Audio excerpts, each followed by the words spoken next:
Jadi kalau ada termul mengatakan sudah P21 wajib ditahan dan lain sebagainya, itu adalah provokasi yang tidak didasarkan kepada sebuah surat yang resmi, nggak jelas.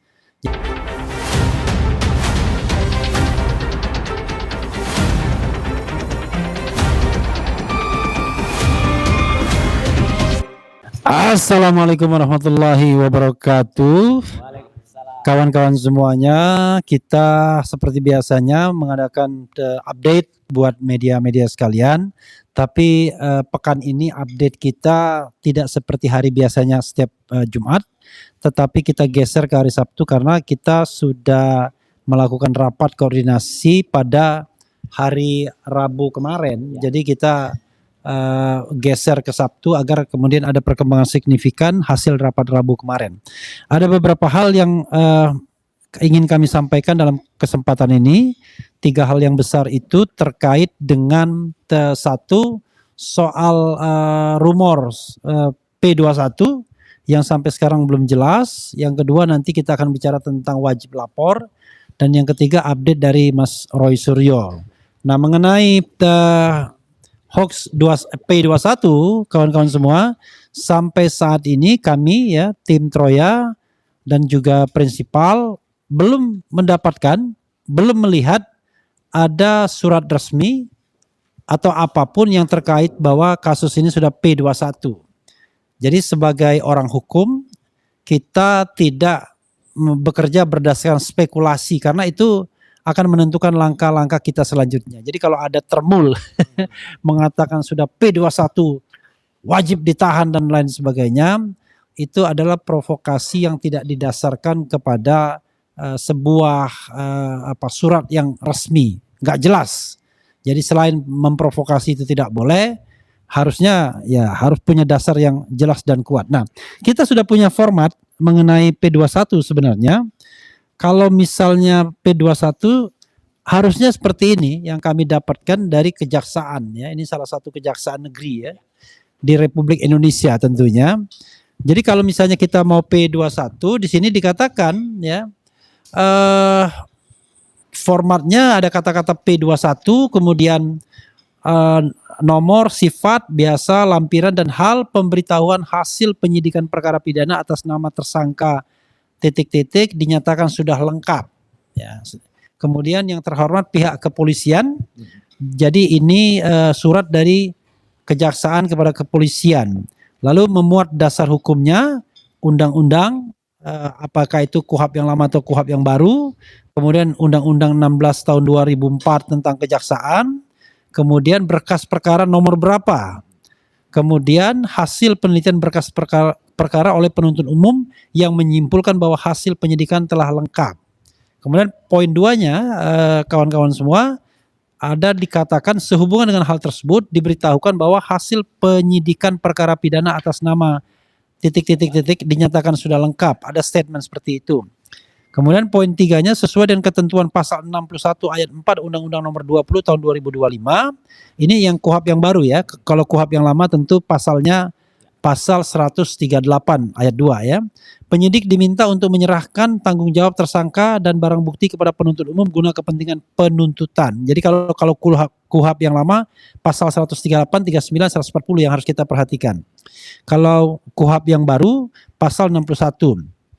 Kemudian keempat, selanjutnya penyerahan tersebut agar dilaksanakan dalam waktu paling lama 14 hari sejak tanggal penerimaan surat ini dengan mekanisme sekaligus sebagai berikut. Tahap penelitian barang bukti dan penyerahan tersangka hari tanggal pukul titik-titik tempat ruang tahap 2 kantor kejaksaan negeri. Apabila dalam jangka waktu 14 hari dari pernyataan tersebut tidak dilaksanakan, maka demi kepastian hukum berkas perkara akan kami kembalikan. Demikian untuk dilaksanakan. Jadi kawan-kawan semua ya, dari ketentuan ini nanti Mas Roy tambahkan karena Mas Roy yang mendapatkan ini. Dari ketentuan ini dapat kita pastikan bahwa kalau seandainya betul P21 itu tertanggal 2 Juni sebagaimana digosipkan ya oleh Direskrimum Polda Metro Jaya Iman Imanuddin, maka jatuh temponya nanti pada tanggal 16 Juni nanti ya 16 Juni nanti. Tetapi pertanyaannya adalah di dalam surat ini sudah ditentukan dalam jangka waktu 14 hari itu kapan akan ada penyerahan barang bukti dan kemudian juga tersangka. Nah, sampai sekarang kita tidak jelas apakah memang ada P21 itu atau tidak. Kami berusaha meminta konfirmasi kepada pihak-pihak yang otoritatif, ternyata memang belum ada jawaban yang firm.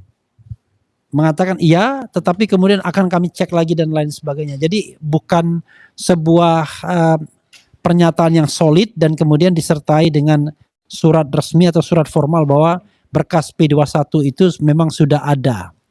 Dan perlu diketahui juga, ini ada Pak Ugroseno nanti bisa menambahkan, Pak Ugroseno bahkan mau belajar kepada jaksa peneliti, ya pada kejaksaan tinggi atau kejaksaan negeri, nanti kita lihat kalau seandainya bisa P21. Karena kami juga mempermasalahkan baik secara formil dan material bahwa ini sudah lewat luar biasa.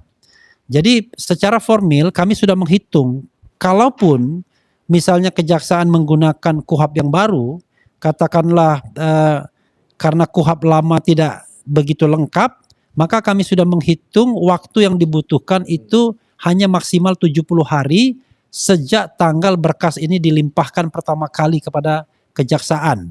Dan kita tahu bahwa dilimpahkan pertama kali itu pada tanggal 13 Januari 2026 dan kalau ditambah 70 hari menjadi tanggal 24 Maret 2026. Kalau sekarang sudah tanggal 6 Juni, hari lahir Bung Karno. Iya, hari lahir Bung Karno. Maka lewat waktunya sudah sangat luar biasa. Jadi sobat era sekalian, sobat semuanya, ada channel-channel lainnya juga di sini. Roy Suryo Official, Langkah Update, kemudian Abdul Ghafur Sangaji, kemudian ada juga Ugroseno Tribrata dan lain sebagainya, termasuk One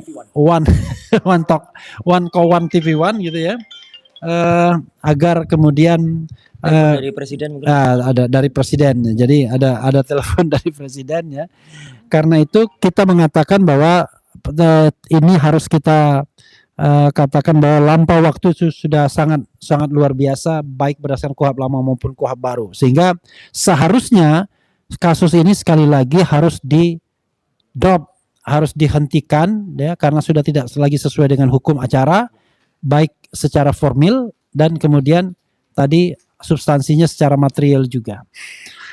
Itu yang bisa kami sampaikan. Materi berikutnya soal wajib lapor nanti akan disampaikan oleh Pak Didit ya, kemudian juga Pak Ugroseno mungkin bisa menambahkan. Yang jelas wajib lapor ini dasar hukumnya seharusnya tidak ada untuk apa yang dilakukan oleh baik Mas Roy maupun Dr. Tifa, tapi keduanya taat dan bahkan Dr. Tifa menjalani sampai terakhir kemarin masih menjalani wajib lapor dan sehari sebelumnya Mas Roy masih wajib lapor. Sudah ke berapa puluh kali? 29 kalau nggak salah. 27 atau 29 kali. Jadi bisa dibayangkan ya. Dan kemudian nanti ada kejutan dari Mas Roy apa ya tentang sahabat baiknya Rizwan Sianipar.